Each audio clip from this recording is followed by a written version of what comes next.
ഒരു യഥാർത്ഥ സത്യവിശ്വാസിയുടെ ഹൃദയത്തിലാ, ഒരു യഥാർത്ഥ സത്യവിശ്വാസിയുടെ ഹൃദയത്തിലാണ് പടച്ച റബ്ബിന്റെ അറുശിരിക്കുന്നതെന്ന് അള്ളാഹുവിന്റെ പ്രവാചകൻ അവിടെന്ന് പറഞ്ഞു കൊടുക്കുമ്പോ സ്വഹാബത്ത് അള്ളാഹുവിന്റെ റസൂലിന്റെ മുന്നിലിരുന്ന് കരയുകയാ. പ്രവാചകൻ അവിടെന്ന് ചോദിച്ചു, എന്തിനാ സ്വഹാബാ നിങ്ങൾ കരയുന്നത്? എന്തിനാണ് സഹാബ നിങ്ങൾ കരയുന്നത്? അള്ളാഹുവിന്റെ പ്രവാചകൻ അവിടെന്ന് ചോദിക്കുമ്പോ സ്വഹാബത്ത് പറയുന്നു, നബിയേ, അള്ളാഹുവിന്റെ അർശ് ഞങ്ങളുടെ ഹൃദയത്തിലുണ്ടോ എന്ന് ഞങ്ങൾക്കറിയില്ലല്ലോ.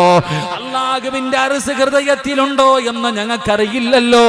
അറിയാൻ വല്ല അടയാളവുമുണ്ടോ നബിയേ? അള്ളാഹുവിന്റെ അർശ് ഞങ്ങളുടെ ഹൃദയത്തിലുണ്ടോ എന്ന് അറിയാൻ വല്ല അടയാളവുമുണ്ടോ എന്ന് മുത്തുനബിയോട് സഹാബത്ത് ചോദിക്കുമ്പോ അള്ളാഹുവിന്റെ പ്രവാചകൻ പറഞ്ഞു കൊടുത്തു, അള്ളാഹുവിന്റെ അർശ് ഹൃദയത്തിലുള്ള അടിമകൾക്ക് ചില അടയാളമുണ്ട്. ആ അടയാളങ്ങളിൽ പെട്ട ഒന്നാമത്തെ അടയാളം എന്തെന്നറിയുമോ? ആരെങ്കിലും അള്ളാഹുവിനെ കുറിച്ച് നല്ല വിചാരം വെച്ചാ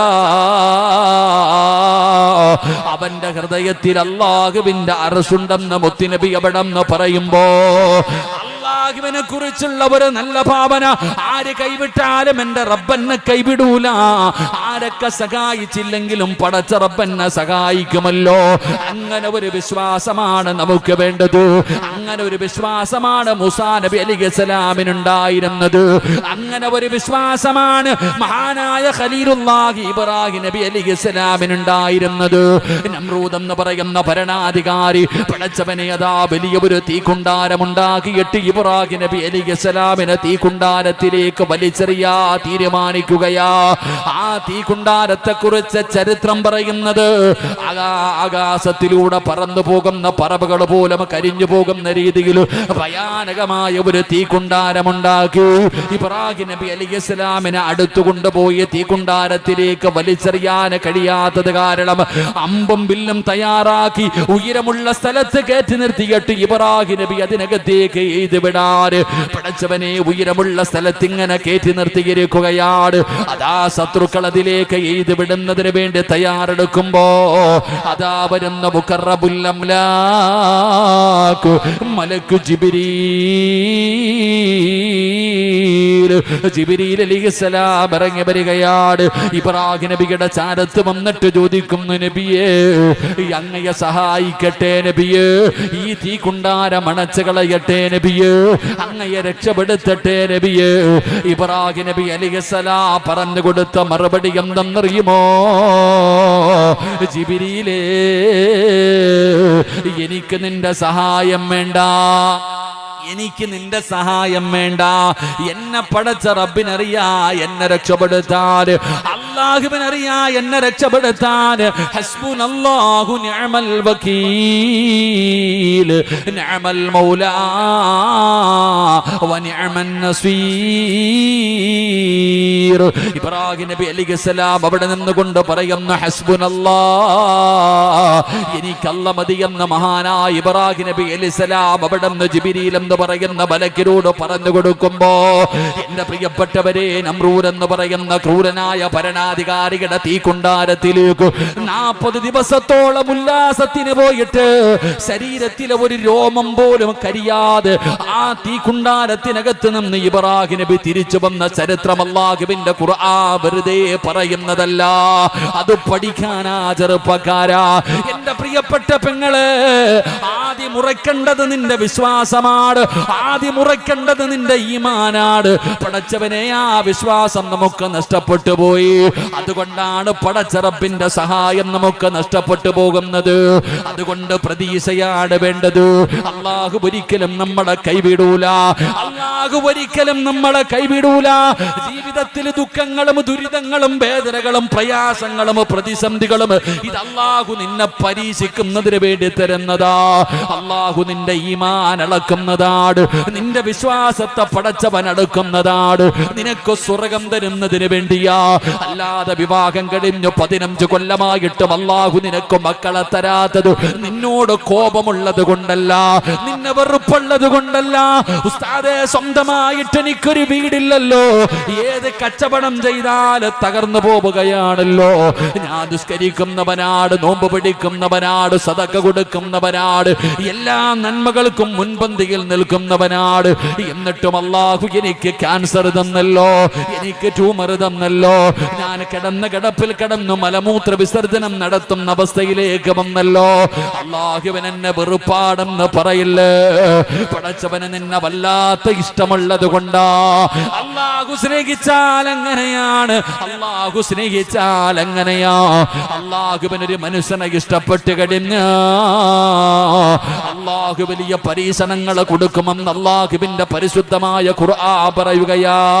അല്ലാഹുവിന്റെ വിശുദ്ധമായ ഖുർആനിലൂടെ അല്ലാഹു തന്നെ പറയുന്നുണ്ട്, വലനബുലുമന്നകും ബിശൈഇൻ മിനൽ ഖൗഫി വൽ ജൂഇ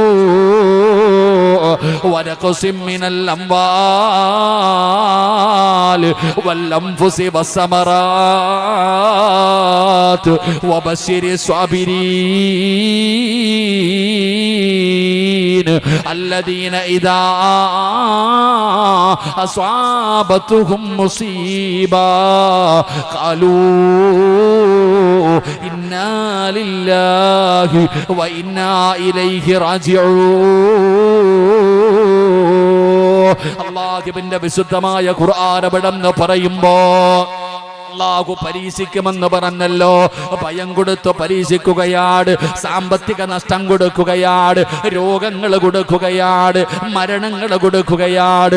ഇതുപോലെ പടച്ച റബ്ബ് പരീക്ഷിക്കുമെന്ന് അല്ലാഹുവിന്റെ വിശുദ്ധമായ ഖുർആനിലൂടെ അല്ലാഹു സുബ്ഹാനഹു വ തആല എന്നോടും നിങ്ങളോടും പറഞ്ഞു തരുമ്പോ എന്റെ പ്രിയപ്പെട്ടവരോട് പറയുന്ന, ഒരിക്കലും നിങ്ങൾ പതറരുത്, ഒരിക്കലും നിങ്ങൾ തളരരുത്. എത്ര വലിയ പ്രയാസം വന്നാലും ഇല്ലാ യളമൽ ജസാ മഅയളമൽ ബലാ.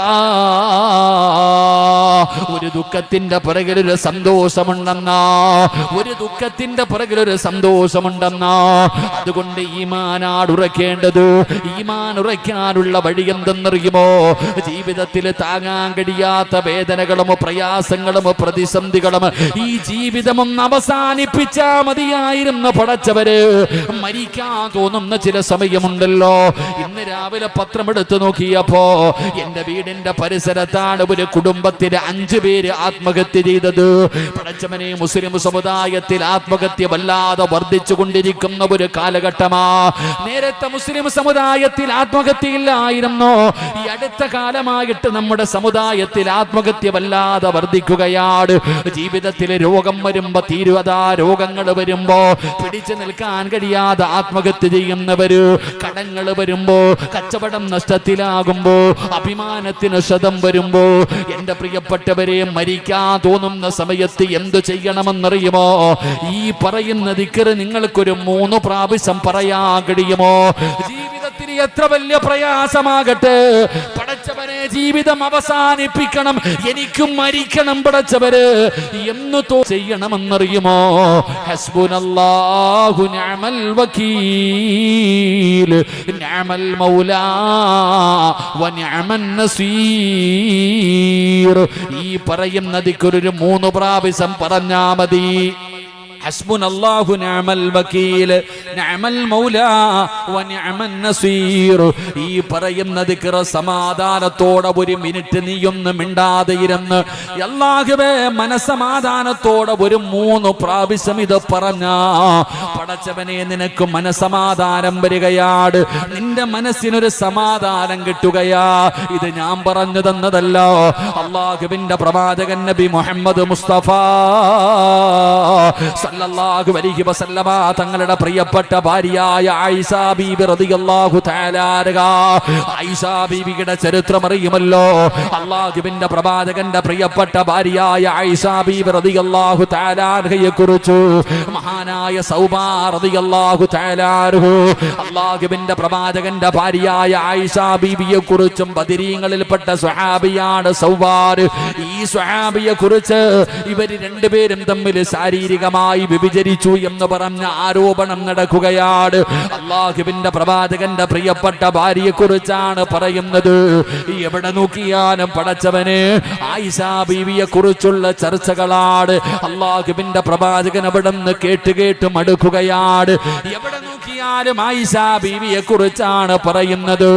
അല്ലാഹുവിന്റെ പ്രവാചകൻ സ്വല്ലല്ലാഹു അലൈഹി വസല്ലമ തങ്ങൾക്കറിയാ ആയിഷ തെറ്റ് ചെയ്തിട്ടില്ലെന്ന്. പലർക്കും അറിയാ തെറ്റ് ചെയ്തിട്ടില്ലെന്ന്. ആയിഷ ബീബി റളിയല്ലാഹു തആല അൻഹയെ കുറിച്ച് എവിടെ നോക്കിയാലും പറയുന്നത് കേട്ടപ്പോ അല്ലാഹുവിന്റെ പ്രവാചകൻ വീടിനകത്തേക്ക് കടന്നു വന്നിട്ട് പറഞ്ഞു, ആയിഷ, കുറച്ചു ദിവസം നീ നിന്റെ വീട്ടിലേക്ക് പോയി നിൽക്ക ആയിഷ. ഒരു സമാധാനത്തിന് വേണ്ടി അല്ലാഹുവിന്റെ പ്രവാചകൻ ആയിഷ ബീബി റളിയല്ലാഹു തആല അൻഹയെ തന്റെ വീട്ടിലേക്ക് പറഞ്ഞു വിടുകയാ. പടച്ചവനെ, ആയിഷ ബീബിക്ക് വല്ലാത്ത വിഷമമായി. അല്ലാഹുവിന്റെ റസൂല് വീട്ടിൽ നിന്ന് തന്റെ വീട്ടിലേക്ക് പറഞ്ഞു വിടുകയാണ്. മഹാനായ സയ്യിദുനാ അബൂബക്കർ സിദ്ദീഖ് റളിയല്ലാഹു തആല അൻഹു ആയിഷ ബീബിയുടെ പിതാവാ തന്റെ പൊന്നാര മകളുടെ ഭർത്താവിന്റെ വീട്ടിൽ നിന്ന് വിളിച്ചു കൊണ്ടുപോകുന്നതിന് വേണ്ടി കടന്നു വരുമ്പോ തന്റെ പിതാവിന്റെ മുന്നിലേക്ക് ആയിഷ ബീബി റളിയല്ലാഹു തആല അൻഹ കടന്നു ചെന്നിട്ട് അവിടെ നിന്ന് പറയുന്ന, വാപ്പാ, ഞാൻ അല്ലാഹുവിന്റെ പ്രവാചകന്റെ ഭാര്യ, ഞാൻ അങ്ങനെ ചെയ്യുമെന്ന് ഉപ്പയ്ക്ക് തോന്നുന്നുണ്ടോ? അബൂബക്കർ തങ്ങളൊന്നും മിണ്ടിയില്ല. പടച്ചവനെ, ആയിഷ ബീബി റളിയല്ലാഹു തആല അൻഹ തന്റെ വീട്ടിലേക്ക് കടന്നു ചെല്ലുമ്പോ 9.5 മാസക്കാലം ഗർഭം ചുമന്ന് മരണവേദനയുടെ വേദനയെന്നത് പ്രസവിച്ച തന്റെ പ്രിയപ്പെട്ട മാതാവ്, തന്റെ പൊന്നുമക്കളുടെ കണ്ണ് നിറഞ്ഞാൽ സഹിക്കാൻ കഴിയാത്ത മാതാവ്, ആ പ്രിയപ്പെട്ട മാതാവിന്റെ ചാരത്ത് ചെന്ന് കെട്ടിപ്പിടിച്ചുകൊണ്ട് ആയിഷ ബീബി റളിയല്ലാഹു തആല അൻഹ, എല്ലാവരും പറയുന്നത് കള്ളമാണ്, അവര് തെറ്റിദ്ധരിച്ചിരിക്കുകയാണ്, എന്റെ ഭാഗത്ത് തെറ്റില്ലെന്ന് പറഞ്ഞ് ആയിഷ ബീബിയുടെ പ്രിയപ്പെട്ട മാതാവിനോട് പറയുമ്പോ ഉമ്മ പറഞ്ഞു, ആയിഷ, തെളിവുകൾ നിനക്ക് എതിരാണ് ആയിഷ. പെങ്ങളെ, നിന്നെ പോലെ 20, 25, 30, 40 വയസ്സോ ആയിഷ ബീബിക്കില്ല. അന്ന് ചെറിയ പ്രായമാണ്. ആയിഷ ബീബി റളിയല്ലാഹു തആല അൻഹ വീടിനകത്തേക്ക് കയറുകയാണ്.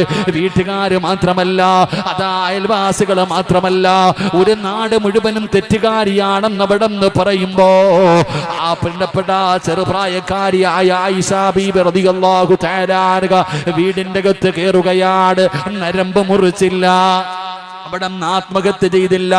ആയിഷ ബീബി പടച്ചവനെ വീടിന്റെ അകത്ത് കഴിയുകയാണ്.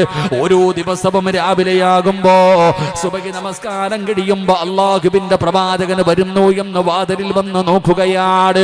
ഓരോ ദിവസവും ആയിഷ ബീബി വന്ന് നോക്കുന്നുണ്ട്. അല്ലാഹുവിന്റെ പ്രവാചകൻ വരുന്നുണ്ട്. ആയിഷ ബീബി മടങ്ങുകയാണ്. ദിവസങ്ങൾ കഴിഞ്ഞു. അല്ലാഹുവേ, ഒരു ദിവസം മഹാനായ നബി മുഹമ്മദ് മുസ്തഫ സുബഹി കഴിഞ്ഞ് ആയിഷ ബീബി റളിയല്ലാഹു തആല അൻഹ നോക്കിയിരിക്കുമ്പോ അല്ലാഹുവിന്റെ പ്രവാചകനെ ചിരിക്കുന്ന മുഖത്തോടെ വീട്ടിലേക്ക് കടന്നു വരികയാ. ആയിഷ ബീബിക്ക് വല്ലാത്ത സന്തോഷമായി ഇറങ്ങി ഓടുകയാണ്. അല്ലാഹുവിന്റെ പ്രവാചകന്റെ മുന്നിലേക്ക് കടന്നു ചെന്നു. യാ റസൂലല്ലാഹ്, അല്ലാഹുവിന്റെ നബിയേ, ഞാൻ നിരപരാധിയാണെന്ന് അല്ലാഹു പറഞ്ഞോ നബിയേ? അല്ലാഹു പറഞ്ഞോ നബിയേ? ജിബ്രീൽ ഖുർആനിന്റെ ആയത്തുമായിട്ട് വന്നോ നബിയേ? അല്ലാഹുവിന്റെ റസൂൽ അല്ലാഹുവിന്റെ പ്രവാചകൻ സല്ലല്ലാഹു അലൈഹി വസല്ലമ തങ്ങൾ അവിടെന്ന് പറഞ്ഞു കൊടുത്തു, ആയിഷ, നീ നിരപരാധിയാണെന്ന് അല്ലാഹു പറഞ്ഞിരിക്കുകയാ. ജിബ്രീൽ വഹിയുമായിട്ട് വന്നു. അല്ലാഹുവിന്റെ ഖുർആനിൽ ആയത്തിറങ്ങി. ആയിഷ ബീബി റളിയല്ലാഹു തആല അൻഹയ്ക്ക് വല്ലാത്ത സന്തോഷമാണ്. അവിടെന്ന് ആയിഷ ബീബി പറഞ്ഞു, നബിയേ, എനിക്ക് ഉറപ്പായിരുന്നു നബിയേ, 7 ആകാശം കടന്ന് ജിബ്രീൽ അല്ലാഹുവിന്റെ പരിശുദ്ധമായ ഖുർആനിന്റെ ആയത്തുമായി ഇറങ്ങി വരുമെന്ന് എനിക്ക് ഉറപ്പായിരുന്നു. നബി റളിയല്ലാഹു തആല അൻഹ ഇങ്ങനെ ഉറപ്പോടെ പറയുന്നത് കേട്ടപ്പോ റസൂലുള്ളാഹി ചോദിക്കുന്നു, ആയിഷ, ഇത്രയും ദിവസം ദിവസം നീ എങ്ങനെയാ ജീവിച്ചിരുന്നത്? ഇത്രയും ദിവസം നീ എങ്ങനെയാണ് നിന്റെ മനസ്സിനെ പിടിച്ചിടർത്തിയിരുന്നത്? ആയിഷ, ഖുർആനിന്റെ ആയത്തുമായി ജിബ്രീൽ വരുമെന്ന് ഇത്ര ഉറപ്പോടെ പറയുന്നത് എന്തേ ആയിഷ? അള്ളാഹുവിന്റെ പ്രവാചകൻ സല്ലല്ലാഹു അലൈഹി വസല്ലമ തങ്ങളോട് ആയിഷ ബീബി റളിയല്ലാഹു തആല അൻഹ പറഞ്ഞു, നബിയേ, ജിബ്രീൽ വരുമെന്ന് എനിക്ക് ഉറപ്പായിരുന്നു, അള്ളാഹു എന്നെ സഹായിക്കുമെന്ന് എനിക്ക് ഉറപ്പായിരുന്നു. എങ്ങനെയാ ആയിഷ നീ ഇത്രയും ദിവസം പിടിച്ചു നിന്നത്?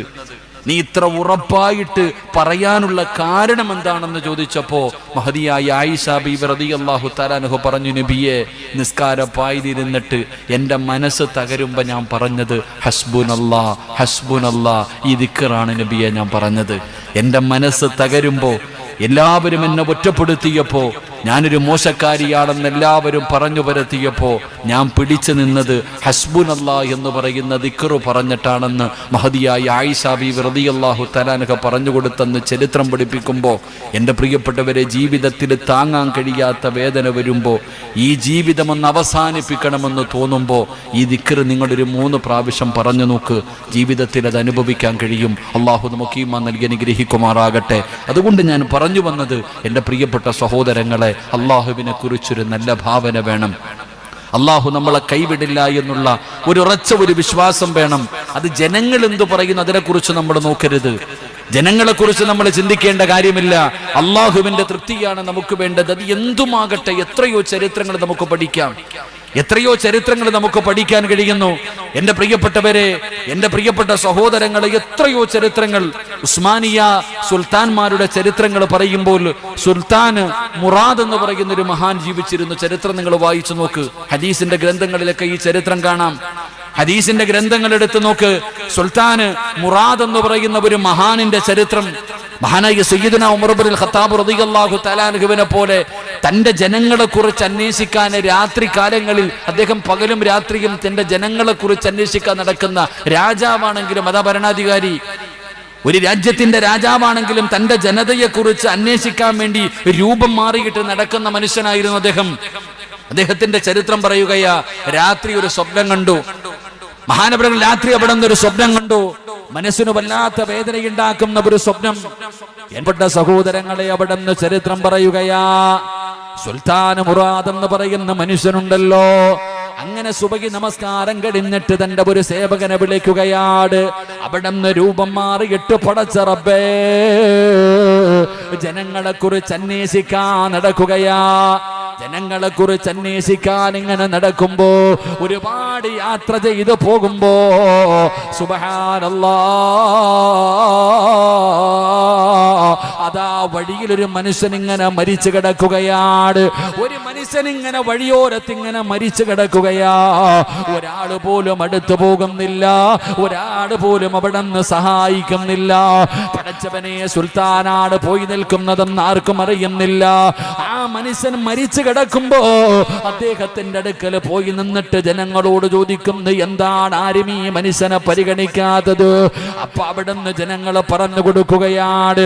ജനങ്ങൾ അവിടെ നിന്ന് പറയുന്നു, ഈ മനുഷ്യനെ കള്ളുകുടിയനാ, ഈ മനുഷ്യന് വ്യഭിചാരിയാ, ഈ നാട്ടിലെ ഏറ്റവും വലിയ കള്ളുകുടിയനാണ് ഈ മനുഷ്യന്, ഈ നാട്ടിലെ ഏറ്റവും വലിയ വ്യഭിചാരിയാണ് ഈ മനുഷ്യന്, ഈ മനുഷ്യന് വൃത്തികെട്ടവനാണ്, ഈ മനുഷ്യന് മക്കളില്ല, ഒരു ഭാര്യ മാത്രമാണുള്ളത്, കുടുംബക്കാരും ഈ മനുഷ്യനെ സഹായിക്കാനില്ല. പടച്ചവന് ആരുമില്ലാതെ മടിച്ചു വരിയോരത്ത് കിടക്കുന്ന ഈ മനുഷ്യനെ കണ്ടപ്പോ സുൽത്താൻ അവിടെന്ന് ചോദിക്കുകയാ, ഈ കിടക്കുന്നത് ഉമ്മത്ത് മുഹമ്മദ് സ്വല്ലല്ലാഹു അലൈഹി വസല്ലം, അല്ലാഹുവിന്റെ പ്രവാചകന്റെ ഉമ്മത്തിൽപ്പെട്ട ഒരു മനുഷ്യനാണല്ലോ. പടച്ചവനെ, ഒരാൾക്കും മനസ്സിലായില്ല ഇത് രാജാവാണെന്ന്. ചരിത്രം പറയുകയാണ്, അവസാനം ആ മനുഷ്യന്റെ ജനാസ സുൽത്താനും തന്റെ സേവകനും അവിടെ നിന്ന് ചുമക്കുകയാണ്. പറഞ്ഞ അടയാളം വെച്ച മനുഷ്യന്റെ വീട്ടിലേക്ക് കൊണ്ടുചെല്ലുകയാണ്. അദ്ദേഹത്തിന്റെ പ്രിയപ്പെട്ട ഭാര്യ ജനാസ കാണുമ്പോ കരയുകയാ,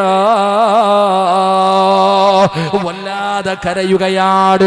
എന്റെ പ്രിയപ്പെട്ട ഭർത്താവ് നാട്ടുകാർ മുഴുവനും പറയും ഇവന് കള്ളുകുടിയനാണ്, വ്യഭിചാരിയാണ്, ഇവന് വൃത്തികെട്ടവനാണെന്ന് നാട്ടുകാർ മുഴുവനും പറയുന്ന മനുഷ്യനുണ്ടല്ലോ. ആ മനുഷ്യന്റെ ജനാസയാണ് വീടിന്റെ അകത്ത് കൊണ്ടുവച്ചപ്പോ അദ്ദേഹത്തിന്റെ പ്രിയപ്പെട്ട ഭാര്യ കരയുകയാ. സുൽത്താൻ അവിടെന്ന് ചോദിച്ചു, എന്തിനാ നിങ്ങൾ കരയുന്നത്?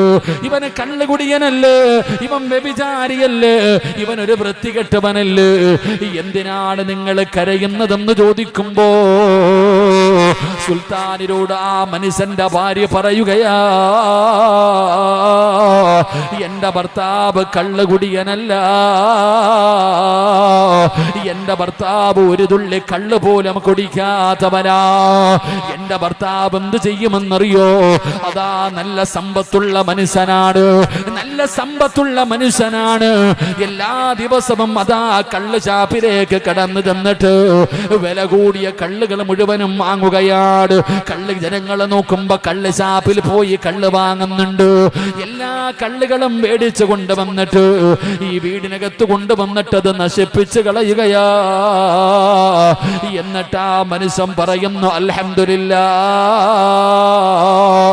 പടച്ച റബ്ബേ, ഈ നാട്ടുകാർക്കൊന്ന് കുടിക്കാൻ കള്ള് കിട്ടില്ലല്ലോ, പേടിച്ചു കൊണ്ടുവന്ന് നശിപ്പിച്ചതിന്റെ പേരില് എനിക്ക് ഒരുപാട് ചെറുപ്പക്കാരെ കള്ളുകുടിയിൽ നിന്ന് രക്ഷപ്പെടുത്താ കഴിഞ്ഞല്ലോ.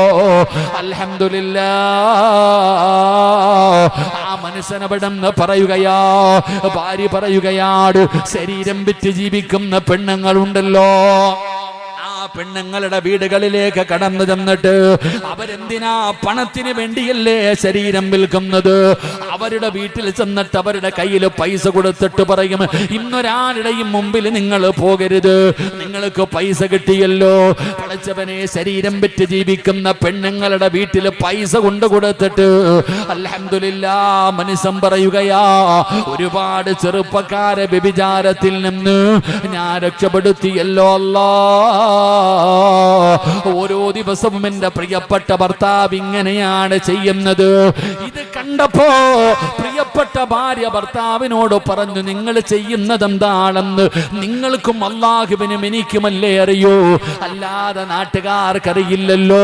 നിങ്ങൾ ഒരു ദിവസം മരിക്കേണ്ടവനാണ്, നിങ്ങളെ ഇവരാരും തിരിഞ്ഞു നോക്കില്ല എന്ന് ആ പ്രിയപ്പെട്ട ഭാര്യ തന്റെ ഭർത്താവിനോട് പറയുമ്പോ ഭർത്താവ് ചിരിച്ചുകൊണ്ട് പറഞ്ഞ മറുപടി എന്തെന്നറിയുമോ?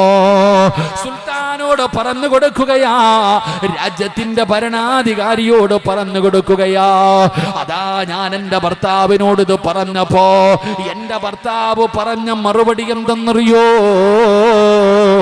ആരാ പറഞ്ഞത് ഞാൻ മരിച്ചാൽ ആള് വരില്ലെന്ന്? ആ മനുഷ്യൻ പറയുന്നു, ഞാൻ മരിച്ചാ എന്റെ മയ്യത്ത് കുളിപ്പിക്കാൻ ഈ രാജ്യത്തിന്റെ ഭരണാധികാരി വരും. ഞാൻ മരിച്ചാൽ എന്റെ മയ്യത്ത് കുളിപ്പിക്കാൻ ഈ രാജ്യത്തിന്റെ ഭരണാധികാരി വരും. എന്റെ കഫം പൊതിയുന്നത് ഈ രാജ്യത്തിന്റെ ഭരണാധികാരിയാ, എന്റെ മയ്യത്ത് നമസ്കരിക്കുന്നത് ഈ രാജ്യത്തിന്റെ ഭരണാധികാരിയാ. എന്റെ ജനാസയിൽ ഈ നാട് ഇന്നുവരെ കാണാത്ത ജനങ്ങള്, ആലിമീങ്ങൾ, അല്ലാഹു ഇഷ്ടപ്പെട്ടവർ ഈ ഭരണാധികാരിയുടെ പുറകിൽ നിന്ന് എന്റെ മയ്യത്ത് നമസ്കരിക്കും. അല്ലാഹു എന്നെ ഒരിക്കലും കൈവിടൂല, അല്ലാഹു ഒരിക്കലും എന്നെ കൈവിടൂല. ഈ മനുഷ്യനിത് പറയുമ്പോ ഭാര്യ പറയുകയായിരുന്നു, ഞാൻ ചിരിക്കുമായിരുന്നു. എന്റെ ഭർത്താവ് ഇങ്ങനെ പറയുമ്പോ ഞാൻ ചിരിച്ച് കളിയാക്കുമായിരുന്നു എന്നവിടെന്ന് പറയുമ്പോ സുബ്ഹാനല്ലാഹ്, സുൽത്താനിന്റെ കണ്ണ് നിറയുകയാ. പഠിച്ചവനെ തന്റെ രൂപമങ്ങ് മാറ്റുകയാണ്. ഇത് ചരിത്രമാ സഹോദരാ, ഇത് വെറുതെ പറയുന്നതല്ല. ആ രാജാവ് തന്റെ ശരീരത്തിട്ടിരുന്ന വസ്ത്രമങ്ങൂരുകയാണ്. പടച്ചവനെ, ഞാനാട് ഈ മനുഷ്യൻ പറഞ്ഞത് സത്യമാണ്, ഈ രാജ്യത്തിന്റെ ഭരണാധികാരിയാണ് ഞാൻ. ആ മനുഷ്യന്റെ ജനാസ കുളിപ്പിച്ചത് രാജാവ് തന്നെയാ, അവിടത്തെ ജനാസ പൊതിഞ്ഞത് രാജാവ് തന്നെയാ. ചരിത്രം പറയുകയാ, ആ നാട് കാണാത്ത ജനമായിരുന്നു അദ്ദേഹത്തിന്റെ മയ്യത്ത് നമസ്കരിക്കാൻ. പഠിച്ചവനെ, ആ നാട്ടിൽ ഒരാൾ മരിച്ചപ്പോ പോലും അത്രയും ജനം കൂടിയിട്ടില്ല. രാജാവ് തന്നെയാണ് ഇമാമത്ത് നിന്നത്. എന്റെ പ്രിയപ്പെട്ടവരെ, ചരിത്രം പറയുമ്പോ ഇതാണ് അല്ലാഹുവിനെ കുറിച്ചൊരു മനുഷ്യനെ പ്രതീക്ഷ വെച്ചാൽ അവന് കിട്ടുന്ന ഒരു വലിയ അനുഗ്രഹമാണിത്.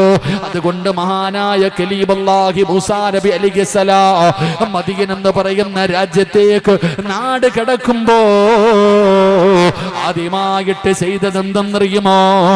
മദീന എന്ന് പറയുന്ന സ്ഥലത്തേക്ക് തിരിഞ്ഞു നിന്നിട്ട് അല്ലാഹുവിനോട് ദുആ ചെയ്യുകയാ. വലമ്മാ